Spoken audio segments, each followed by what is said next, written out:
As someone on the autism spectrum, I generally tend to have issues when it comes to social interactions, and this certainly didn't help when I had to interact with customers and coworkers at my old jobs. The first job I ever had was at a fast food restaurant, pouring drinks for drive-thru orders. I didn't have to interact with customers much, but I did have to interact with my coworkers. There was this one girl who, I swear, thought I was just a straight-up idiot. Despite the simplicity of the job, I would often have trouble keeping up with orders because of how fast-paced and overstimulating it would often get. And that led to moments with this girl that usually went something like, "Hey, he ordered a Coke, not a Sprite. Pay attention once in a while. Hey, that was supposed to be a large, not a small. What's wrong with you? Hey, that guy ordered 3 Powerades, not 2, you idiot." It got so bad to the point where my other coworkers would start to get bothered. "Hey, this lady ordered 3 large Fantas 15 minutes ago. Are you stupid or something?" Jeez, dude, calm down. My next job was at a pizza place. This one consisted largely of actually making the pizzas, not selling them, so again, I didn't have to interact with customers very often. But interacting with coworkers could still often be a chore. So, yet again, the job could get overstimulating at times, and I would often make mistakes that to an uninformed outsider would make me appear airheaded or just flat out stupid. And yet again, I had one coworker in particular who just so happened to be a particularly uninformed outsider. "Hey, what are you, dumb? That was supposed to have pepperoni on it, not sausage. Hey, that order was supposed to come with crazy bread. What's wrong with your brain?" I think you get the idea. But there was one other coworker whose interactions with me were odd. I couldn't tell if he was trying to be mean or just lightheartedly poking fun at me or what, but for some reason, whenever we would have to work together, he would always say stuff like, "Hey, John Carl, you hitting the club after work? Hey, John Carl, I'll bet a cool guy like you has all the girls lining up just to get some, huh? Hey, John Carl, can I get a ride home in your Ferrari?" And I would never quite know how to respond.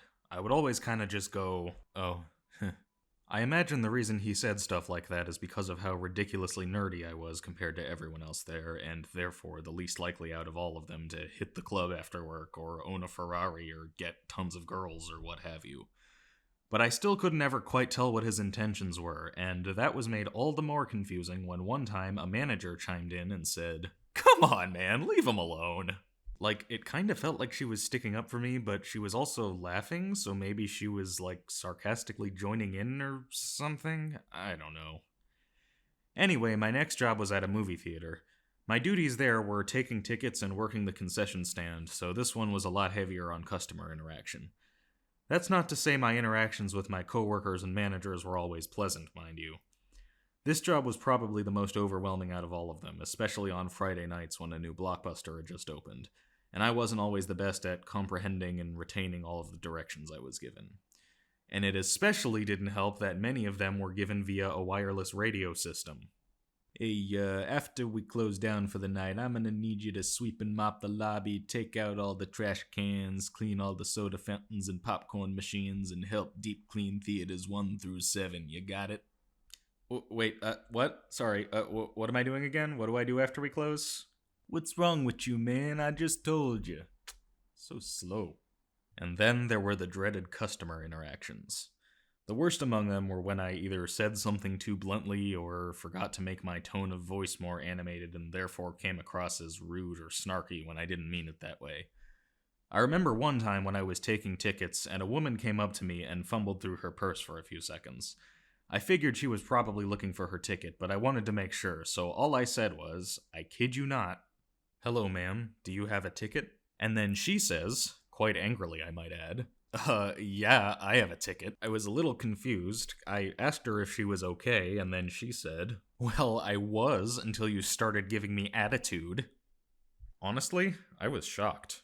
All I had meant to do was to just straightforwardly ask her a question, but I guess that because I was either being too blunt or because I forgot to make myself sound more animated and force a smile, I sounded like I was being sarcastic and making fun of her for taking too long to get her ticket or something.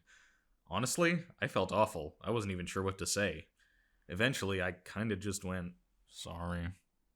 But it all came to a climax one day when I was working at the concession stand. It was extremely busy that day, and I had many orders to juggle. I was already overwhelmed when one lady, whose order I had soon realized I had just forgotten amidst all the others, came up to the counter and started yelling at me. At that point, I just snapped. Will everyone just please give me some f***ing space? That was my last day at that job. Not because I was fired, mind you, but because the theater was going out of business. So I guess that timing worked out. Now, none of this is to say that all of my job experiences have been bad.